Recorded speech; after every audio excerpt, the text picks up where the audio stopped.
Kung sa PTEX may mga biyahe pa sa mga bus terminal sa Cubao, abay nagkakaubusan na raw. Para sa update, magbabalita live si Mobile Journal, RR Tobise. RR, ano-ano yung biyahe na punuan na?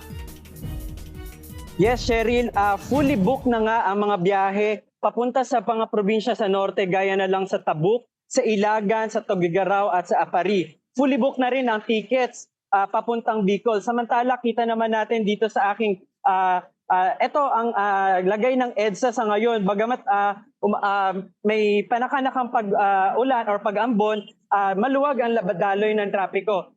Dito naman sa aking kaliwa, makikita natin ang pwersa ng pulisya. Ayan, nakabantay sila para sa ating crime prevention at syempre sa police assistance para sa ating mga pasahero. Nandito rin yung ating mga bike patrollers para sa mabilisang pagresponde kung sakali mang magkaroon ng untoward event. Ngayon, subukan natin pumasok sa isang terminal. Nandito, pagpasok ng mga pasahero, i-check agad yung kanilang mga gamit para sa extra security. At ito naman, pakita natin ang sitwasyon dito sa loob ng mga pasahero. Makikita natin dito, nandito yung kung ikaw ay late o hindi, kung ikaw ay naghahabol, dito ka pipila. Nandito yung pila ng mga chance passenger. At makikita rin naman, pakita rin natin, nandun yung board, nandun yung schedule ng mga biyahe papunta sa iba't ibang bayan. At kung ikaw ay naghahabol papunta sa Laguna, sa Batangas, sa Bulacan, pwede ka pang huwabol lalo na't half day ang mga pasok ng mga estudyante at ng mga government employees. Siguro ipakita na lang din natin na although relatively medyo kaunti pa lang or parami pa lang ng ang mga pasahero, pero mamaya raw talaga ang dagsa ng mga pasahero dito after lunch.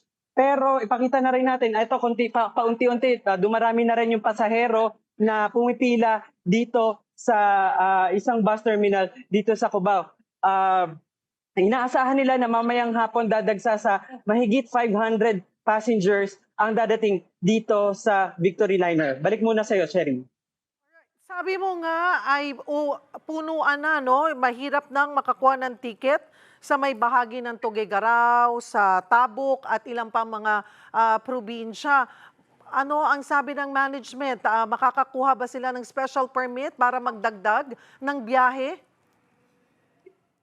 Yes, Cheryl, sabi ng kawani ng ilang bus terminals dito, wala pa silang binibigay na figures kung ilan ang maibibigay sa kanilang bus unit, pero naghahanda na sila kung sakali mang magkaroon ng dagsa ng mga pasahero dahil sinabi nga nila na marami sa mga pasahero this year ang hindi na talaga tumuloy pa sa kanilang biyahe dahil alam naman nila na bagyo ang maaabutan nila especially sa norte. Kaya yung iba sa kanila ay pinili na lang na mag-undas dito sa Metro Manila.